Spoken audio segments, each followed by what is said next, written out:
Hello दोस्तों, मैं हूं गिरीश चौधरी ग्रुप और मैं आप सबका स्वागत है। इस वीडियो में हम देखेंगे कि जैसे अगर हमने आईडी यहाँ पे दिया है, अगर हम जैसे बूटस्ट्रैप यूज़ कर रहे हैं या कोई और सीएसएस कस्टमाइज सीएसएस यूज़ कर रहे हैं, हमने बनाई है, ठीक है, थर्ड पार्टी सीएसएस यूज़ कर रहे हैं, कोई भी टेलविंड हो या कुछ भी हो, अगर यहाँ पे हमें क्लास अप्लाई करना है, यहाँ पे आईडी तो दे दिया, तो जैसे हमने आईडी दिया है वैसे ही हम क्लास भी अप्लाई कर सकते हैं। हाँ, जैसे हम HTML में कोड करते हैं तो हमें एक इंटेलिजेंस, हमें एक हेल्प मिल जाती है, यहाँ पे वो चीज़ नहीं होगी, ठीक है।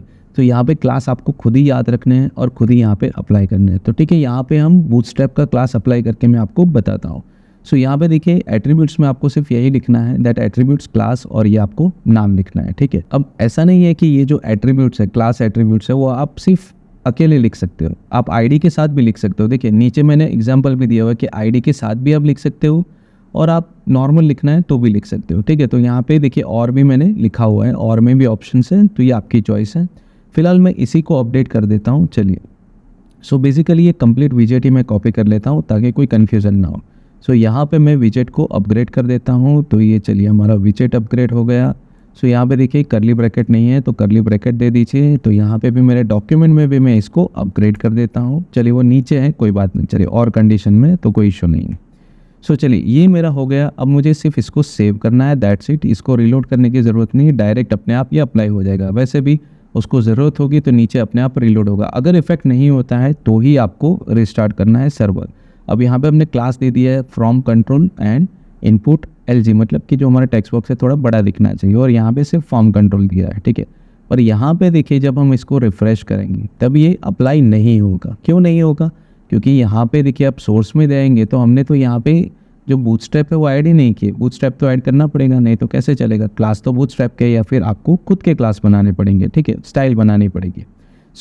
यहाँ पे हम ये देखिए सिर्फ हमें ये बूटस्ट्रैप की लिंक ऐड करनी है और कुछ ऐड नहीं करना है। तो यहाँ पे HTML टेम्पलेट में जाके यहाँ पे मुझे सिर्फ लिंक ऐड करनी है। एक बार लिंक ऐड हो गई तो ये क्लास अपने आप डिटेक्ट करेगा, ठीक है। देखिए अभी मैं कुछ रिफ़्रेश नहीं कर रहा हूँ, जस्ट यहाँ पे देखिए क्लास अप्लाइड है, यहाँ पे देखिए क्लास अप्लाइड है, पर बेसिकली जो लिंक है वो अप्लाइड नहीं है, इसकी वजह से ये इशू आ रहा है, ठीक है। तो यहाँ पे मैं सेव करता हूँ और इसको मैं रिफ़्रेश करता हूँ।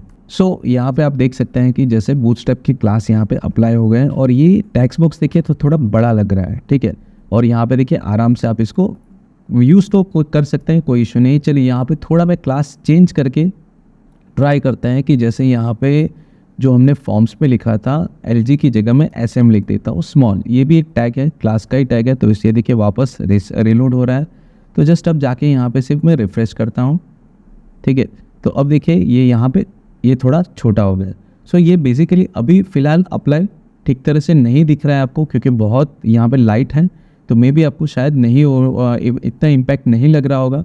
पर जैसे हम फॉर्म्स में इम्प्लीमेंट करेंगे, रियल टाइम प्रोजेक्ट्स में इम्प्लीमेंट करेंगे, तब आप इसको आराम से देख पाओगे। अदरवाइज़ आप यहाँ पे देख सकते हो कि ये अप्लाई तो हुआ है, कोई इशू नहीं है। बटन भी यहाँ पे देखिए नॉर्मल बटन है।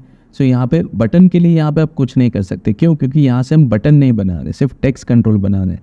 पर अगर मुझे बटन भी चेंज करना है तो बेसिकली आप यहाँ पे कहाँ से कर सकते हो, आप HTML टेम्पलेट से करो। जैसे बटन यहाँ पे लिखा है, आप क्लास लिख दो, तो यहाँ पे आपको एक ऑप्शन मिल जाएगा। जैसे आप बटन लिखोगे तो बटन और बटन डैश प्राइमरी, आप इस तरह से भी आप यूज़ कर सकते हो। तो यहाँ पे आपको हेल्प मिल जाएगी। पर आप जब फॉर्म में लिखते हो तब हेल्प नहीं मिलेगी, आपको क्लास खुद याद रखनी पड़ेगी, ये आपको ध्यान रखना है, ठीक है।